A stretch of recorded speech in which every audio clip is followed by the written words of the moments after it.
ನೀವು ಮನೆ ಮಾಲೀಕರ ನಿಮ್ಮ ಮನೆಯನ್ನು ಬಾಡಿಗೆ ಕೊಟ್ಟಿದ್ದೀರಾ, ಹಾಗಾದರೆ ನೀವು ಈ ಸುದ್ದಿಯನ್ನು ನೋಡಲೇಬೇಕು. ಕೆಲವೊಂದು ವಿಚಾರಗಳಿದೆ, ನೀವು ಇದನ್ನು ಗಮನದಲ್ಲೇ ಇಟ್ಕೋಬೇಕು. ಇಲ್ಲ ಅಂತಂದರೆ ಎಡವಟ್ಟ ಆಗಿಬಿಡುತ್ತೆ, ನೀವು ತೊಂದರೆಗೆ ಸಿಕ್ಕಾಕ್ಕೊಳ್ತೀರಾ. ಮನೆ ಮಾಲೀಕರೆಲ್ಲರೂ ಕೂಡ ಗಮನಿಸಲೇಬೇಕು. ಬೆಂಗಳೂರಿನಲ್ಲಿ ಮನೆಯನ್ನು ಬಾಡಿಗೆ ಕೊಟ್ಟಿದ್ರೆ ನಿಮಗೆ ಸಂಕಷ್ಟ ಎದುರಾಗುತ್ತೆ. ಎಚ್ಚರಿಕೆಯಿಂದ ಇಲ್ಲ ಅಂತಂದರೆ ಕೆಲವೊಂದು ನಿಯಮಗಳನ್ನು ಪಾಲಿಸಬೇಕಾಗುತ್ತೆ. ನಿಮಗೋಸ್ಕರ ಈ ಒಂದು ವಿಚಾರ, ಈ ಒಂದು ಸೋತು ನೀವು ನೋಡಲೇಬೇಕು, ತಿಳಿದುಕೊಳ್ಳಲೇಬೇಕು ಕೆಲವೊಂದು ವಿಚಾರವನ್ನು. ಮನೆಯನ್ನು ಕಟ್ತೀರಿ, ಬಾಡಿಗೆಯನ್ನು ಕೊಡ್ತೀರಿ, ಆಮೇಲೆ ಸಂಕಷ್ಟಕ್ಕೆ ಸಿಲುಕ್ತೀರಿ. ವಿದೇಶಿ ಪ್ರಜೆಗಳಿಗೆ ಮನೆ ಬಾಡಿಗೆಗೆ ಕೊಡುವವರಿಗೆ ಪೊಲೀಸರಿಂದ ವಾರ್ನಿಂಗ್ ಬಂದಿದೆ. ಬೆಂಗಳೂರಿನಲ್ಲಿ ಹೆಚ್ಚುತ್ತಿರುವಂತಹ ಡ್ರಗ್ಸ್ ದಂಧೆ ಮತ್ತು ಅಕ್ರಮ ಚಟುವಟಿಕೆಗಳೇನಿದೆ ಅದಕ್ಕೆ ಕಡಿವಾಣ ಹಾಕೋಕ್ಕೆ ಪೊಲೀಸರು ಮುಂದಾಗಿದ್ದಾರೆ. ವಿದೇಶಿ ಪ್ರಜೆಗಳ ಕೈವಾಡ ಹೆಚ್ಚಾಗ್ತಾ ಇದೆ ಈ ಪ್ರಕರಣಗಳಲ್ಲಿ. ಪೊಲೀಸರು ಮನೆ ಮಾಲೀಕರಿಗೆ ಎಚ್ಚರಿಕೆಯನ್ನು ಕೊಡ್ತಾ ಇದ್ದಾರೆ. ಬಾಡಿಗೆ ಕೊಡೋದಕ್ಕೂ ಮುನ್ನ ಅವ್ರು ಯಾರು ಅಂತ ತಿಳ್ಕೊಂಡು ಕೊಡಿ. ವಿದೇಶಿಗರಿಗೆ ಮನೆಗೆ ಬಾಡಿಗೆಯನ್ನು ನೀಡೋಕ್ಕೂ ಮುನ್ನ ಅವ್ರ ಬಗ್ಗೆ ಸಂಪೂರ್ಣವಾಗಿ ತಿಳಿದುಕೊಳ್ಬೇಕಾಗುತ್ತೆ. ಸ್ಥಳೀಯ ಪೊಲೀಸ್ ಠಾಣೆಗೆ ನೀವು ಮಾಹಿತಿ ಕೊಡಬೇಕು. ಬಂದು ಇಂಥವ್ರು ನಮ್ಮನ್ನು ಮನೆ ಬಾಡಿಗೆ ಕೇಳ್ತಾ ಇದ್ರೆ ಕೊಡ್ಬೋದಾ ಇಲ್ಲ ಅಂತ ಹೇಳಿ ಫಾರ್ಮ್ ನಂಬರ್ 16 ಸಲ್ಲಿಸೋದು ಕಡ್ಡಾಯ ಅಂತ ಹೇಳ್ತಾ ಇದ್ದಾರೆ. ಈ ನಿಯಮವನ್ನು ಉಲ್ಲಂಘನೆ ಮಾಡಿದರೆ ಮನೆ ಮಾಲೀಕರ ವಿರುದ್ಧ ಕಾನೂನು ಕ್ರಮವನ್ನು ತೆಗೆದುಕೊಳ್ತೀವಿ ಅಂತ ಪೊಲೀಸರು ಹೇಳ್ತಾ ಇದ್ದಾರೆ. ವೀಸಾ ಅವಧಿ ಮುಗಿದರೂ ಕೂಡ ನಮ್ಮ ದೇಶಗಳಿಗೆ ಅವರು ಬರ್ತಾ ಇದ್ದಾರೆ, ಎಲ್ಲ ಇರ್ತಾ ಇದ್ದಾರೆ. ನಗರಗಳಲ್ಲಿ ಏನು ಇದ್ದಾರಲ್ಲ ವಿದೇಶಿ ಪ್ರಜೆಗಳು, ಅವ್ರ ಸಂಖ್ಯೆ ಜಾಸ್ತಿ ಆಗ್ತಾ ಇದೆ.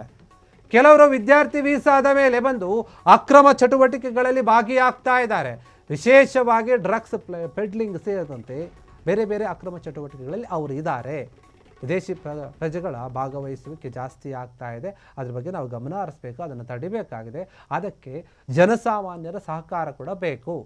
ಮುಖ್ಯವಾಗಿ ನೋಡಿ, ಯಾರು ಬಾಡಿಗೆ ಮನೆಯನ್ನು ಕೊಡ್ತೀರಿ, ಯಾರು ಮಾಲೀಕರಿದ್ದೀರಿ, ನೀವು ಯಾರಾದರೂ ಬೇರೆ ದೇಶದವ್ರು ಬಂದು ನಿಮ್ಮ ಮನೆಯನ್ನು ಬಾಡಿಗೆ ಕೇಳಿದರೆ ನೀವು ಬಂದು ತಕ್ಷಣ ಪೊಲೀಸ್ ಸ್ಟೇಷನ್ಗೆ ಬಂದು ಹೇಳಬೇಕು. ಈ ರೀತಿಯಾಗಿ ಅವ್ರು ನಮ್ಮನ್ನು ಕೇಳುತ್ತಾ ಇದ್ದಾರೆ ಅಂತ ನೀವು ಹೇಳಿದಾಗ ನಾವು ಅವ್ರ ಬಗ್ಗೆ ಹೋಗಿ ಎಲ್ಲ ವಿಚಾರಿಸ್ತೀವಿ, ಅವ್ರು ಯಾರು ಏನು ಅಂತ. ವೀಸಾದ ಒಂದು ಅವಧಿ ಮುಗಿದಿದ್ರು ಕೂಡ ಅವರು ಅಕ್ರಮವಾಗಿ ಇಲ್ಲಿದ್ದಾರೆ.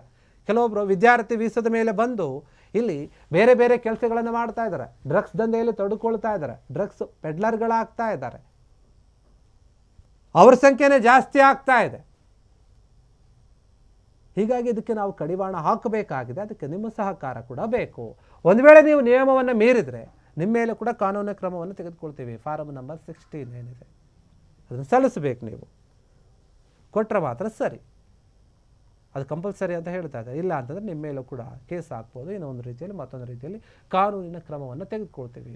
ಮನೆ ಮಾಲೀಕರಿಗೆ ಈ ರೀತಿಯಾಗಿ ಪೊಲೀಸರು ಎಚ್ಚರಿಕೆಯನ್ನು ಕೊಡ್ತಾ ಇದ್ದಾರೆ.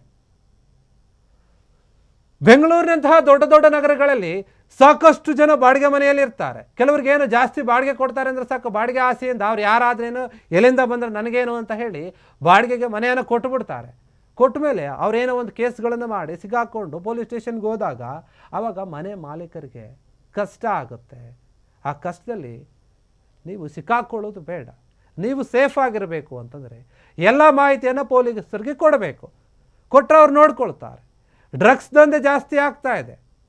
ಗಾಂಜಾ, ಡ್ರಗ್ಸು ಇವೆಲ್ಲವೂ ಕೂಡ ರಾಜ್ಯದಲ್ಲಿ ಜಾಸ್ತಿ ಪತ್ತೆ ಆಗ್ತಾ ಇದೆ. ಅವನ್ನು ಮಾರಾಟ ಮಾಡ್ತಿರೋರು, ತರ್ತಿರೋರು ಬೇರೆ ಯಾರು ಅಲ್ಲ, ಬೇರೆ ದೇಶದಿಂದ ಬಂದಂಥ ವ್ಯಕ್ತಿಗಳು.